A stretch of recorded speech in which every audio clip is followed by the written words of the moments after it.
বিচারপতি গঙ্গোপাধ্যায় কাকে ধরে জজ হয়েছেন জানি, বললেন অরুণাভ। ইস্তফার দাবি কল্যাণের। শুক্রবার সকালে সন্দেশখালিতে তদন্তে গিয়ে হামলার মুখে পড়েন ইডি অফিসাররা। তাদের বেধড়ক মারধর করা হয়, যা নিয়ে ছিছি পড়ে গিয়েছে। এ ব্যাপারে শুক্রবার ধারাবাহিকভাবে রাজ্যের আইন শৃঙ্খলা পরিস্থিতির সমালোচনা করেছেন বিচারপতি অভিজিৎ গঙ্গোপাধ্যায়। প্রথমে এজলাসে বসে ও পড়ে এক সাংস্কৃতিক অনুষ্ঠানে তিনি বলেন, পশ্চিমবঙ্গের সাংবিধানিক ব্যবস্থা ভেঙে পড়া নিয়ে কোনো কিছু বলছেন না রাজ্যপালের সিভি আনন্দ বোস। সন্ধ্যায় বিচারপতি বলেন, এই অসভ্যতা আগে দেখিনি। শনিবার এ ব্যাপারে তার পাল্টা সমালোচনা করলেন আইনজীবী তথা কংগ্রেস নেতা অরুণাভ ঘোষ এবং তৃণমূলের সাংসদ ও আইনজীবী কল্যাণ বন্দ্যোপাধ্যায়। আইনজীবী অরুণাভ ঘোষ এদিন বলেন, বিচারপতিদের অনেক সংযত হয়ে চলতে হয়। ওর আচরণ বিচারপতি সুলভ নয়।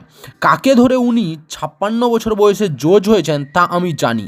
বিচারপতি গঙ্গোপাধ্যায়ের উদ্দেশ্যে প্রশ্ন তুলে কল্যাণ বন্দ্যোপাধ্যায় বলেছেন, শুক্রবার ওর সামনে কি সন্দেশখালির বিষয় ছিল না তো?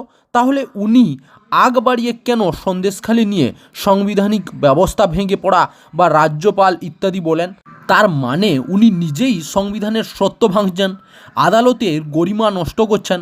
ওর জন্য কলকাতা হাইকোর্টের বাকি বিচারপতিদের অসম্মান হচ্ছে। কল্যাণের কথায় তাই বলছি, উনি ইস্তফা দিন, তারপর রাজনীতিতে যোগ দিন। বিচারপতি গঙ্গোপাধ্যায়ের উদ্দেশ্যে কল্যাণ আরও বলেন, আপনি তো সিপিএমের লোক ছিলেন, মনে নেই 34 বছর ধরে কি নোংরামি করেছেন সিপিএমে? এখন সিপিএম নেই, তাই আপনি বিজেপির সঙ্গে আছেন। জয়েন করুন পার্টিতে। আইনজীবী অরুণাভ ঘোষ আর কল্যাণ বন্দ্যোপাধ্যায়ের বক্তব্যের বিশেষ ফারাক নেই। অরুণাভবাবু বলেন, ওর মতো জজ কলকাতা হাইকোর্টে আছেন, এটাই আমাদের দুর্ভাগ্য। ওর জন্য বিচারপতির চেয়ারের অমর্যাদা হচ্ছে। নিয়োগ দুর্নীতি মামলায় বিচারপতি গঙ্গোপাধ্যায় বেশ কিছু পর্যবেক্ষণ ও নির্দেশ সাধারণ মানুষের মধ্যে সমাদৃত হয়েছে।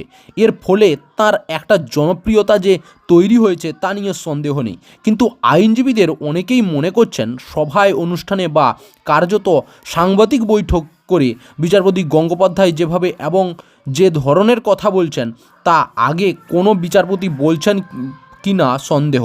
নিয়োগের খবর থেকে শুরু করে ঝড় ঝঞ্ঝা, দেশ বিদেশ, রাজ্য, জেলা এবং আপনার শহরের খবর একটা চ্যানেল আমাদের newsbangla.com-এ সবার আগে আপনারা পেয়ে যাবেন। তাই চ্যানেলটাকে অতি অবশ্যই সাবস্ক্রাইব করে পাশ থেকে বেল আইকনটা ক্লিক করে অল নোটিফিকেশন অন করে রাখুন। জয় হিন্দ, জয় ভারত।